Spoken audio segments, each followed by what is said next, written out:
Bonsoir Bassam Tahan.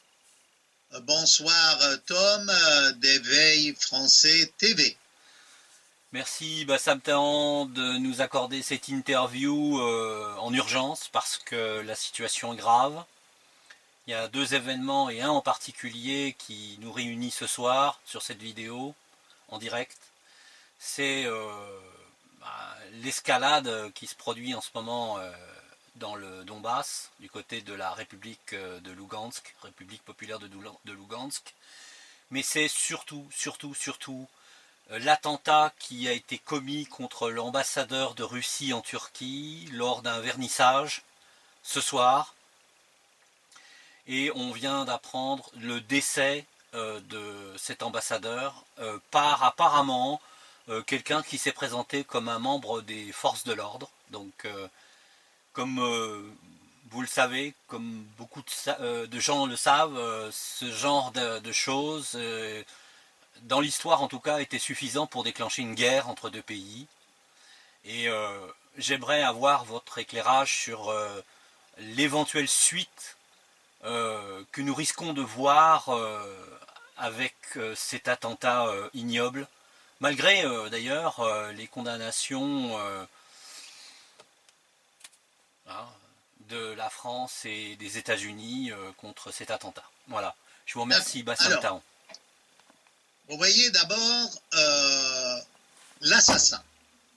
L'assassin, d'abord, on a cru que c'était quelqu'un qui s'était fait passer pour agent d'ordre d'une société privée.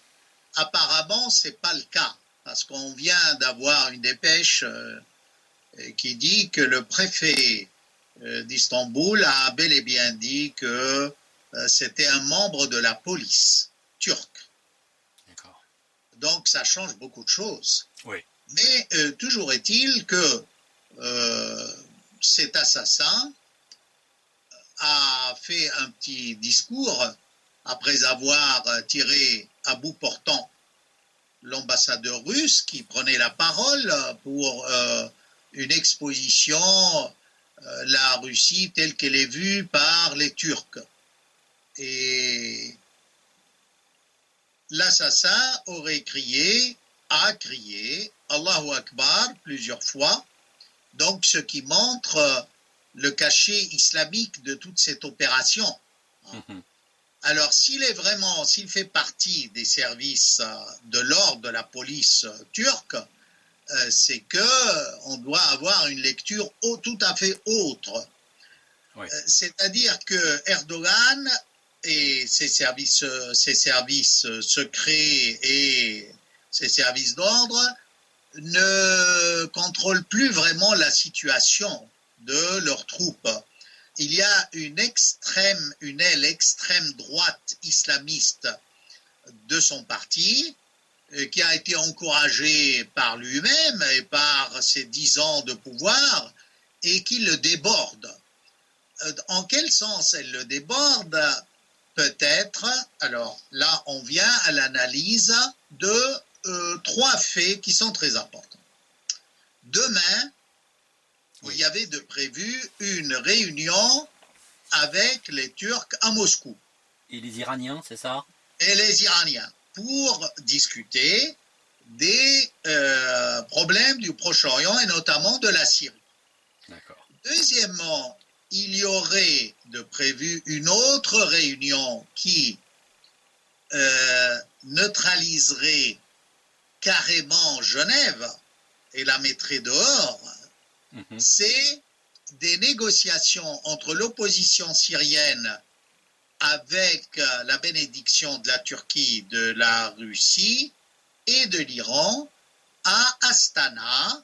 Donc, vous voyez, on est à l'est et non pas à l'ouest. On est en Orient et non pas en Occident. Donc, Astana vient supplanter Genève, carrément. Et il y a eu une autre déclaration inquiétante pour les pays du Golfe, c'est que ces négociations pourraient se faire avec ou sans le comité syrien d'opposition de Riyad, la capitale du royaume saoudite. Ah, oui. Ça veut dire qu'on était en train d'exclure ou d'accorder très peu d'importance à l'opposition qui est soutenue par le Qatar et le royaume saoudite. Ces trois faits sont d'une extrême importance, mais le comble, ou si vous voulez, ça atteint le paroxysme, c'est tout ce qui se passe à Alep. Oui. Venons-en à Alep. Vous voyez, les médias occidentaux, comme vous le savez, cher ami, Oui. ont beaucoup insisté sur l'évacuation de ces 40 000 civils. Et comment? Or là, on est en droit de se poser une question toute simple. Pourquoi ces gens-là veulent quitter Alep? Si ce sont des Alépins, c'est peut-être le cas. Il y a eu des dizaines de milliers qui se sont réfugiés dans les quartiers libérés d'Alep-Est ou Alep-Ouest. Il y a 3500 terroristes qui se sont rendus avec leurs armes. Donc, on ne voit pas pourquoi l'Occident tient absolument à faire évacuer ces gens-là et pourquoi ces gens-là veulent quitter Alep. Là, je crois qu'on ne peut pas fuir l'hypothèse que, tout simplement, ce sont des gens qui ont des choses à se reprocher. Donc, oui. Dans ces 40 000 soi-disant civils qui ont souffert de la guerre et qui n'ont rien à voir avec les terroristes, ça marche pas. C'est pas convaincant. S'ils veulent quitter la ville, il y a sûrement aussi parmi eux des étrangers. C'est toujours la même histoire. Il y a beaucoup de Turcs, de Tunisiens, de Saoudiens. Il y a, paraît-il, il y aurait un Américain. On a cité enfin une douzaine d'étrangers, des cerveaux de la résistance qu'opposaient les islamistes à Alep contre l'armée syrienne et ses alliés. Alors là, vous allez me dire, mais écoutez, là, on ne comprend pas. Alors pourquoi les Russes ont dit oui à la résolution qu'a initiée la France après des amendements, des transformations, même dans le contenu? Pourquoi les Russes veulent bien faciliter l'évacuation de ces 40 000? Là, je crois que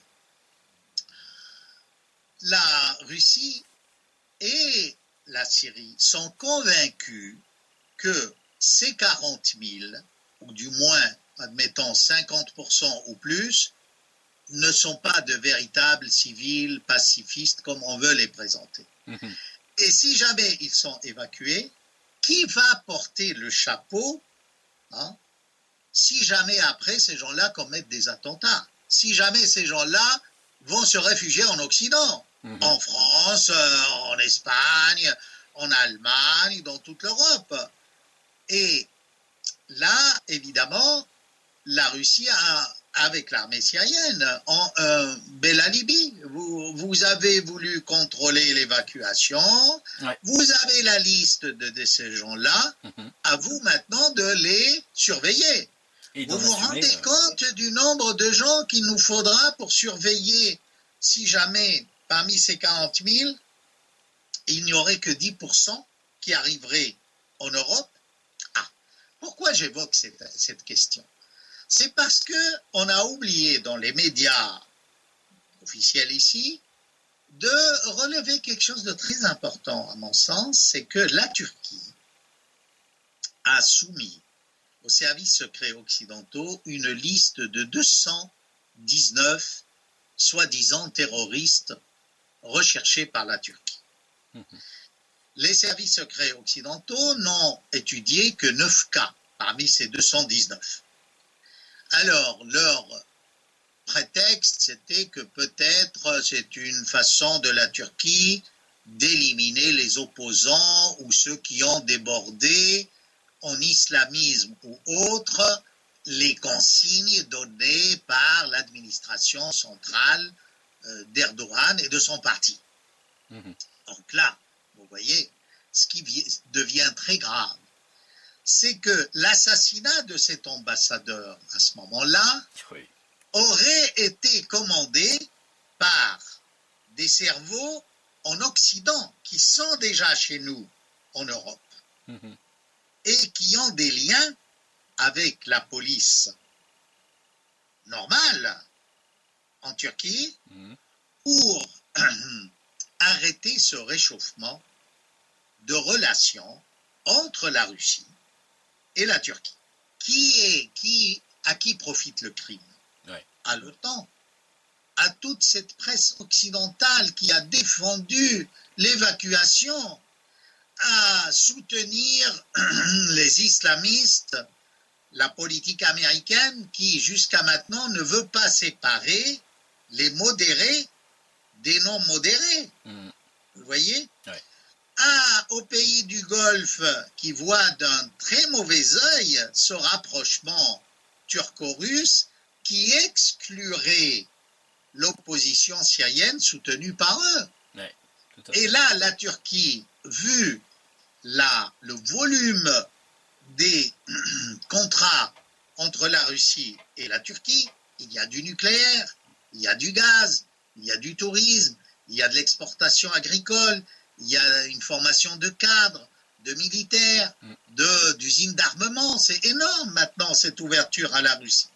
Donc, ce n'est pas dans l'intérêt de l'Occident qui voulait faire la guerre à la Russie pour la Crimée, pour le Donbass, pour la Syrie, d'accepter ce rapprochement très fort, très puissant. Alors, évidemment, cet assassinat déstabilise la Turquie encore plus. Oui. Et cette déstabilisation est peut-être voulue par les forces de l'OTAN pour que l'on dise à Erdogan, ou tu reviens dans notre giron, ou tant pis pour toi, ton pays va à la dérive. Hein? Donc, vous ajoutez à cela, évidemment, la politique changeante et versatile et qui tantôt était avec Daesh, tantôt contre Daesh. On a vu les attentats. Alors, il est bien beau d'attribuer ça à tous les coups aux Kurdes, mais je ne pense pas que, franchement, les Kurdes soient tout le temps impliqués dans ces attentats. Là, ce qui est nouveau, si vous voulez, c'est qu'il y a une révolte des services d'Erdogan, de son parti, de sa police, hein, contre sa politique en général et surtout ce rapprochement avec la Russie. Alors, est-ce que tout ça va nous conduire à quoi? Est-ce que ça va réussir à casser les ponts entre Istanbul et Moscou? Je vous dirais, pas du tout. Peut-être que la Turquie va être déstabilisée, va connaître des problèmes économiques de plus en plus pressants. Mais, au contraire, cet assassinat va conduire au contraire de ce qui était escompté. Si on rêvait d'éloigner la Turquie de la Russie, avec cela, ça va les rapprocher. Parce que là, Erdogan va se trouver en position faible et de plus en plus, il va se dire, ma planche de salut, c'est quand même mon ouverture vers l'Orient, l'Extrême-Orient, Shanghai, la Chine, les pays turcophones, il ne faut pas oublier, ce n'est pas un hasard, ce n'est pas innocent que la capitale Astana soit le siège de futures négociations pour résoudre le problème syrien à la place de Genève.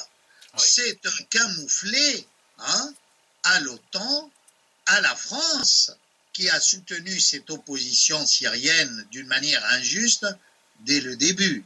Oui. Voilà, si vous voulez, rapidement, mon point de vue et mon analyse sur cet événement tragique qui vient de se passer, l'assassinat de l'ambassadeur russe en Turquie. Oui. Et là, on sait, à l'heure où je vous parle, Poutine et Erdogan sont au téléphone et discutent de ce problème. Oui. Maintenant, est-ce que ça va changer quelque chose pour l'évacuation? Je ne sais pas. Mais tel qu'on est parti, il y aura sûrement des gens qui vont soutenir cet assassin et qui sont infiltrés dans tous les rouages de l'État. De l'État, tout ce qui est militaire, police, intérieur. Et je crois que tel que ça a été fait, c'est l'œuvre d'une organisation, je ne dirais pas locale. Ça doit venir de quelque chose de beaucoup plus structuré, je ne sais pas, des services secrets étrangers, très bien au courant, parce que, avouez quand même, c'était bien ficelé, l'assassinat. Il entre, il est à côté de l'ambassadeur. Tout le monde le considère peut-être comme quelqu'un de l'ordre pour garder l'ambassadeur. Et il se Et c'est place là dans où son il dos. sort. Pardon ? Il se place dans son dos en plus, hein, c'est-à-dire... Il est à côté de lui, sur l'estrade, tel que la vidéo nous le montre. Il sort son pistolet et il tire à bout portant, quoi, 2 mètres, pas plus. Et on voit vraiment l'ambassadeur s'effondrer et il continue son speech en disant Dieu est grand.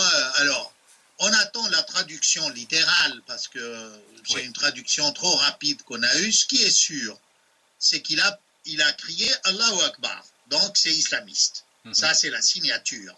Maintenant, est-ce qu'il a vraiment parlé d'Alep, de la Syrie? N'oubliez pas Alep, n'oubliez pas les enfants. C'est vraiment le discours qu'on entend dans les médias français. Hein, les massacres, un discours entièrement erroné. Hein.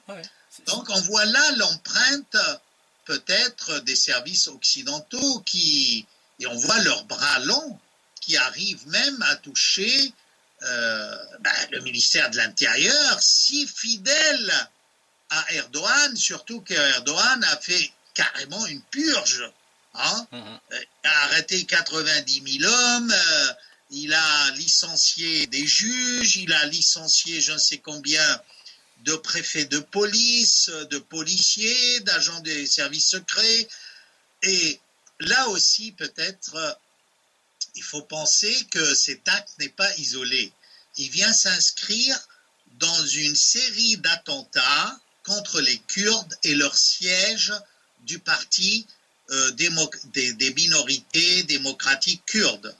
Et c'est peut-être pour jeter de l'huile sur le feu, comme j'ai dit tout à l'heure, et pour vraiment rendre la gouvernance d'Erdogan impossible. Hein, parce qu'il y a trop de choses là. Il a des terroristes sur son sol, des cellules dormantes qui les commandent en Occident, en Europe, d'autres qui les commandent d'Irak ou de Syrie, plus les 2 zones qu'il occupe en Syrie. Ces gens-là ne sont pas fiables. On a vu qu'ils tournaient leur veste au plus offrant. Hein. Je crois que franchement, Erdogan ce soir n'est pas dans de beaux draps. Oui, parce que justement, le fait qu'il ait initié une purge d'un tel niveau, d'une telle ampleur, si vous voulez, ça aurait tendance à convaincre l'excellent joueur d'échecs qu'est Poutine, que Erdogan n'est peut-être pas si innocent que ça finalement. Et puis, un petit rappel qui peut peut-être éventuellement dans ce cas plutôt innocenter Erdogan, c'est que Obama a menacé Poutine de représailles de toutes sortes, hein, suite à ce qu'il interprète comme étant l'intervention de la Russie dans les élections américaines. Donc est-ce que finalement ce que vous décrivez comme étant des réseaux plus ou moins indépendants de l'influence d'Erdogan, ce ne serait pas une des branches de la CIA, par exemple? Peut-être, vous voyez, mais je vous dirais, c'est trop facile. Hein. Ouais. C'est, à mon sens, beaucoup plus complexe que cela. Ce qui est important dans cette affaire-là, c'est que Erdogan ne contrôle plus la situation. Et on le pensait un peu, bon, toujours efficace. Il a ses armées qui sont en Syrie. Il a réussi contre le coup d'État. Il s'est rapproché de la Russie. Mais là, tout contredit sa gouvernance. Il n'est pas maître du jeu. Je crois que bientôt, on saura, enfin, si vraiment il y a des réseaux occidentaux beaucoup plus impliqués dans cet assassinat. Ce n'est pas à exclure que... mais vous savez, même si c'est la CIA, ce sera très difficile à démasquer. Oui, parce que, vu la situation, il y a le crime profite à tellement de gens que finalement... la CIA peut être efficace, œuvrer, mais de manière très subtile. C'est-à-dire, elle restera peut-être le cerveau, mais en passant par des intermédiaires. Et plus la chaîne des intermédiaires est longue, plus c'est difficile de la remonter et de la tracer. Et ça, je crois que c'est le cas. Parce que vraiment, apparemment, au début, ils ont dit qu'il se faisait passer pour un policier. Là, on dit non, c'est un vrai policier turc. Et il a la carte. Voilà. Alors, là aussi, il faut attendre, je crois, parce que une fois qu'on aura su qui est l'assassin, on va découvrir le réseau de ses relations.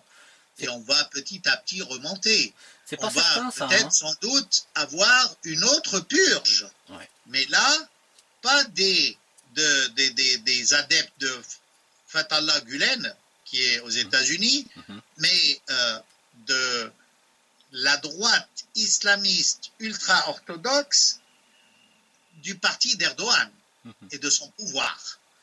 Et là, je crois que de plus en plus, il va perdre sa popularité. Maintenant, est-ce que c'est un acte isolé d'un petit groupuscule et ça ne représente pas des tendances profondes dans des tranches importantes de la population turque? C'est pas dit. Il se peut très bien qu'il y ait beaucoup de gens en Turquie qui ne veulent pas de ce rapprochement avec la Russie et qui veulent être occidentaux. Vous savez, les Turcs ont toujours rêvé, enfin certains, de s'orienter vers l'Occident et de tourner le dos à l'Asie, à leur origine en fait, et à la Russie avec, vous savez, ces images d'Épinal, de l'Union soviétique, arriérée au niveau industriel, je sais pas, vous voyez. La Turquie est aujourd'hui vit une grande opposition entre les pro-occidentaux et les pro-russes et pro-chinois et pro, n'est-ce pas, Asie. C'était d'ailleurs le livre de l'ex-premier ministre et ministre des Affaires étrangères. Il voulait une ouverture plutôt vers l'Orient. Vous voyez? Alors là, je crois que cet assassinat accuse aussi les médias occidentaux et leur politique. Ah, c'est clair. Et la politique de l'Europe, quoi. En insistant, en ayant cette attitude trop ambiguë vis-à-vis d'islamistes. Et là, c'est inquiétant pour nous au niveau de l'intérieur, en France, en apprenant qu'il y a des cellules dormantes proches d'Erdogan, mais qui s'opposent à Erdogan et qui donnent des ordres pour commettre des assassinats en Turquie. Apparemment, l'ordre est parti d'ici, et non pas de Syrie ou d'Irak, selon les premières analyses. C'est très inquiétant. Ça prouve que même nous, on est entièrement infiltrés. Et Si cette déclaration de 219 est vraie et qu'on a pris ça à la légère, hein, c'est grave.